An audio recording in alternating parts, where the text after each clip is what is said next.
सभी प्यारे प्यारे भक्तों को जय श्री कृष्णा।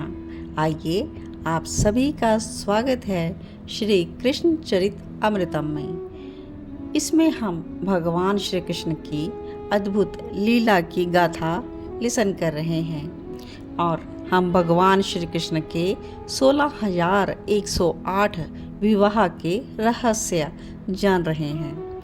तो हमने पिछले भागों में उनकी 8 मुख्य पटरानियों की कथा स्टार्ट कर दी है और बहुत सी उनकी जो पत्नियां हैं उनके हम विवाह का रहस्य जान चुके हैं।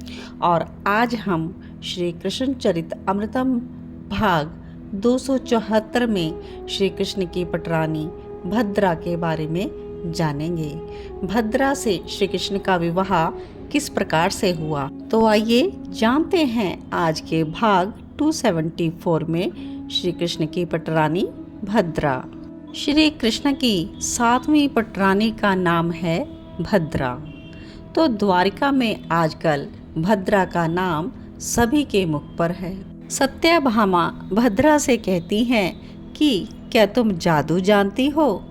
तो क्या कहती हैं भद्रा? नहीं, जादू नहीं, पर हाँ मुझे सिद्धि प्राप्त है। भद्रा ने यह सत्यभामा से कहा। सिद्धि मतलब क्या तुम पुरुष भी बन सकती हो? छी, आप तो कुछ भी बोलती हो। भद्रा को यह बात अच्छी नहीं लगी। तो उधर से रुक्मिणी जी आ गई और सत्यभामा को डांटने लगी। क्यों परेशान कर रही हो बेचारी नववधू को? जी मैं तो बस पूछ रही थी। सत्यभामा ने भद्रा की ओर देखकर कहा। हाँ, ये पूछ रही थी, मुझे बुरा नहीं लगा। भद्रा भी आगे से ऐसा कह देती हैं। मुझे सिद्धि प्राप्त है, पर कैसे मिली ये सिद्धि मुझे पता नहीं। भद्रा अपने बारे में बता रही हैं। कहते हैं मन की एकाग्रता सिद्ध हो तो कोई भी कार्य असंभव नहीं होता। मेरा मन पूर्ण एकाग्र है, भद्रा ने कहा। सत्यभामा भी रुचि लेकर सुन रही हैं।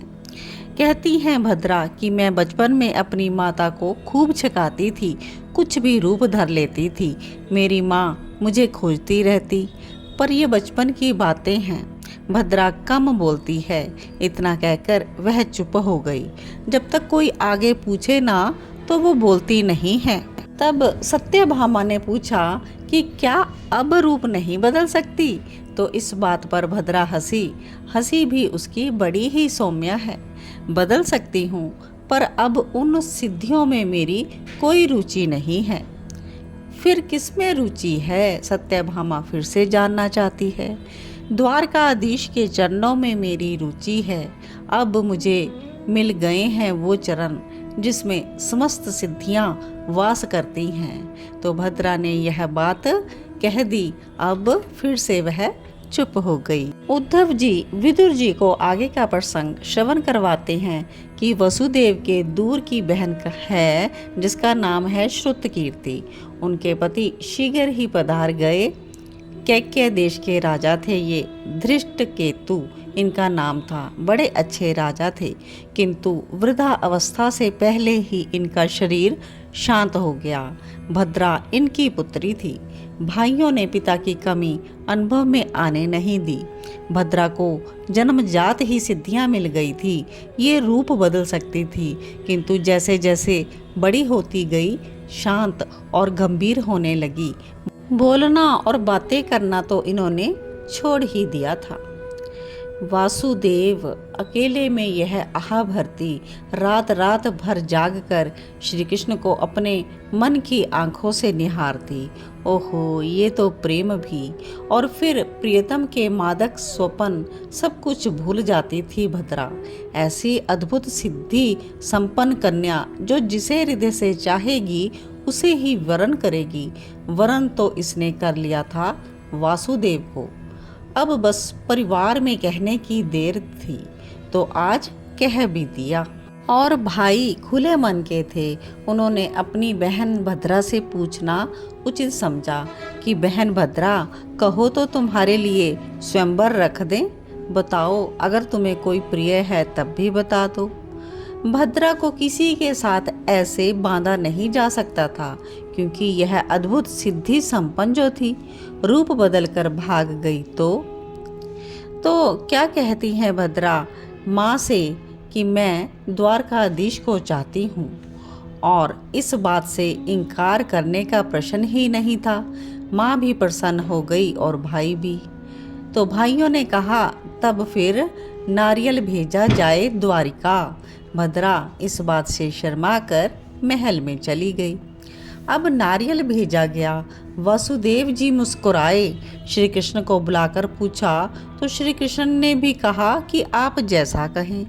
बस बारात गई थी कि कई देश बाजे गाजे सब बजे, धूमधाम से कन्या लेकर श्री कृष्ण अपनी द्वारिका में आ गए थे। सत्यभामा ने भद्रा से कहा कि तब तो तुम द्वारकाधीश के सामने बिल्ली भी बन सकती हो, वो डर जाएंगे।